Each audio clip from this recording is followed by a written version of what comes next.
देसाई बाबा म्हणजे खानदानी माणूस. त्यांच्या घरी देवीचा जागर आणि तिथं तू लावणी म्हणाय.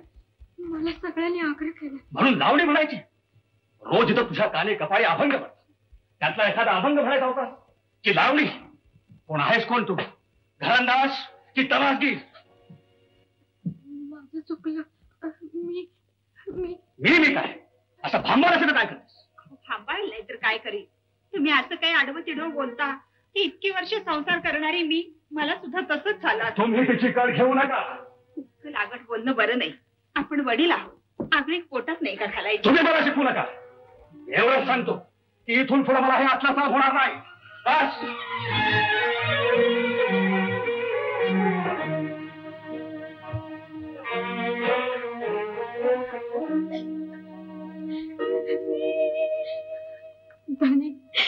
काय झालं हे माझ्या हातनं? काय घडलं? असं काय वेळेसारखं मला आधी सांग. तू तिथे लावणीच का म्हटलीस? जाऊ दे हो भाऊजी, तुम्ही आणि कशाला बोलता? म्हटले असे आज कानी कपाळी तेच पडते. आपल्याला कसले संस्कार नाहीत म्हणून खटत. हीच काय पोरं सोरं सुद्धा म्हणतात झाला असेल चुकून. काय करू हो जाऊबाई? कशी वागू बे, कशी वागू? आधी रडू आवर म्हणते ना. खरंच सांगू जाऊबाई, मला कसं कुणबन लगत झालंय बघा. अगं मला दिसत नाही का हा कोण मारा?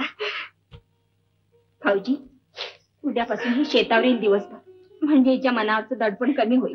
पण मी दादाला मी काढीन त्यांची समजून. वाहत्या ओढ्यासारखा स्वभाव आहे त्यांचा.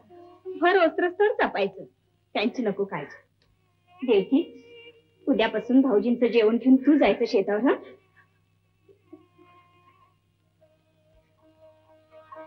हा मग काय, उद्यापासून डोईवर पाटीन, पाटीत न्याहारी घेऊन आमची कारभारीण येणार जणू शेतावर. एक कारभार मी